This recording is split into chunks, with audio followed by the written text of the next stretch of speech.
Long overdue na ito. Pati yung mga kasapakat niya at nag-utos sa pagpatay sa war on drugs. Libo-libo ang pinapatay ni Duterte pero wala pang napapanagot. Kaya kailangan talaga ng hustisya ng ating mga mamamayan.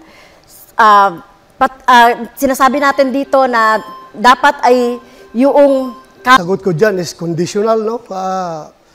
Hybrid. Pwedeng yes, pwedeng no. Yes in the sense na nobody is above the law. Kapag mayroon siyang nagawang kasalanan, kasuhan natin. Pero kung wala naman siyang nagawang kasalanan, huwag mo siyang kasuhan base doon sa kaso ng ibang tao. Because guilt is personal.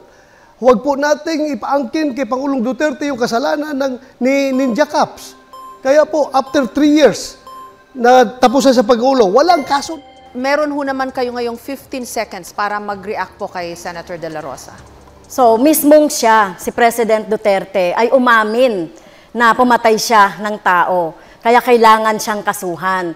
At ito, sino ba yung nagdisenyo ng mga policy na ito? Siya rin at nag-cause ng pagpatay. Maging si Senator Senator Bato ay dapat kasuhan. Ma'am, gigil na gigil kang kasuhan si Pangulong Duterte at ako ng mga kaso na hindi mo kami maliling. Kumusta na po yung conviction mo sa kasong child trafficking? Ano na po nangyari? Bakit andyan ka pa? Hindi ka pa